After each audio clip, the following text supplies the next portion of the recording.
Bonjour tout le monde, aujourd'hui je vous propose un format court où je réponds à une question. Ne vous inquiétez pas, je n'en aurai que pour 5 minutes. Salut Altis et merci pour tes vidéos, je suis abonné depuis presque le début, super taf. Je te contacte car je recherche celle où tu expliques comment réparer ton déraillage sans te salir les doigts, smile. Mais tu l'as faite? Peux-tu me dire où je peux trouver cette info? Merci d'avance et bonne route. Tout d'abord, je vous recommande de faire comme Simon, il n'est jamais trop tard pour vous abonner.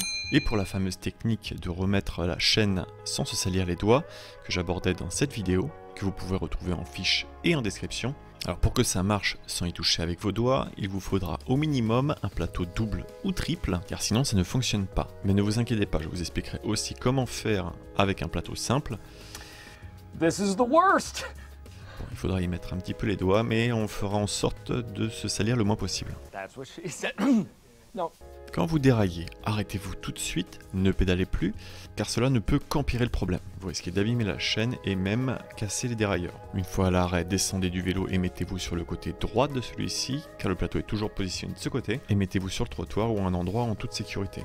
Si la chaîne est tombée à l'extérieur, placez la vitesse du plateau sur le plus bas et commencez à tourner délicatement les pédales vers l'avant, en levant la roue arrière, sinon le vélo va commencer à avancer. Si ça bloque, ne forcez surtout pas, ça risquerait d'abîmer la chaîne. Donnez des petites secousses et penchez le vélo sur le côté gauche, à l'opposé de vous. Et une fois que la chaîne commence à être en place, faites un tour complet pour que la chaîne reprenne complètement sa place sur le plateau. Si la chaîne est tombée à l'intérieur, alors passez la vitesse du plateau la plus haute et tournez légèrement en poussant le derrière le plus possible vers l'extérieur. Encore une fois, si ça bloque, vous secouez un petit peu le vélo, vous le penchez vers vous. Et dès que c'est engagé, encore une fois, vous faites un tour et c'est parti. Alors sur mon vélo, ça ne peut dérailler que sur le plateau, car sur la cassette, il n'y a pas assez de place en haut ou en bas pour que ça puisse sauter. Et si c'est le cas pour vous, j'en parle plus tard. Avant de continuer, si vous déraillez souvent, c'est qu'il y a un problème. Ça peut venir de plusieurs choses. Dans un premier temps, le réglage de votre dérailleur. Il y a une petite vis qui vous permet de le régler plus haut ou plus bas.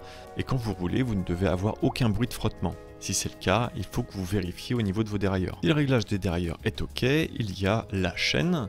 Donc pour ça, vous pouvez le tester avec un testeur d'usure, mais si vous n'en avez pas, vous pouvez le caler contre les dents de votre cassette ou votre plateau. Et plus il y a de jeu, c'est-à-dire d'espace entre les maillons de la chaîne, plus elle est usée. Si vous faites tourner votre chaîne et que vous voyez qu'elle saute au niveau de la cassette, ça veut dire qu'il va falloir penser à la changer. Enfin, il reste à vérifier les dents de votre cassette et votre plateau. S'il en manque forcément, ça accroche moins bien.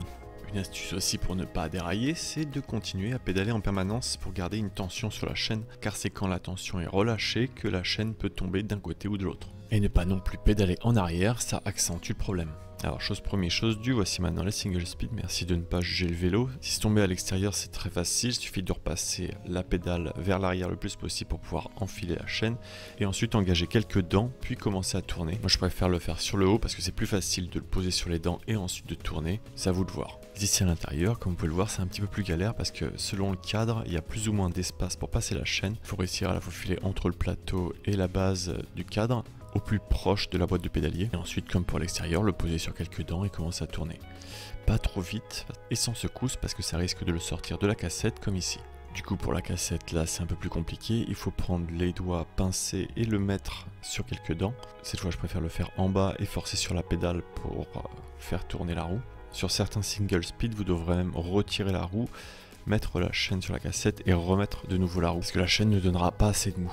Et sur les monoplateaux, essayez d'avoir au niveau du dérailleur arrière le plus de mou possible dans la chaîne pour pouvoir encore une fois aller placer la chaîne sur le haut du plateau, sur quelques dents et tourner. Là, il n'y a pas besoin de toucher la chaîne. Si vous avez par exemple un débond de pneus, ça marche très bien. Ou des baguettes. La prochaine fois que vous n'utilisez pas vos baguettes jetables, vous savez quoi en faire. Ce petit format est maintenant terminé, j'espère que vous l'avez apprécié, que j'ai pu vous donner quelques astuces. Si vous en avez, n'hésitez pas à les partager. Si vous avez d'autres questions, n'hésitez pas non plus à les poser. Il me reste encore du temps pour remercier tous les nouveaux tipeurs. Donc, merci Lilio, merci Cybercharged, merci Oliveo, merci André, merci Surt19 et merci Martoon. N'hésitez pas à utiliser vos contreparties. Grâce à votre soutien, j'ai développé le Netflix du vélo que vous pourrez retrouver sur altisplay.fr. Je vous mets le lien en description. Il fait une sélection des cyclistes qui publient du contenu sur internet. Ça vous permettra de découvrir plein de nouvelles têtes. Vous pourrez aussi sur ce site voter pour les prochaines vidéos et proposer vos propres idées. Sur ce, je vous dis à bientôt et bonne route.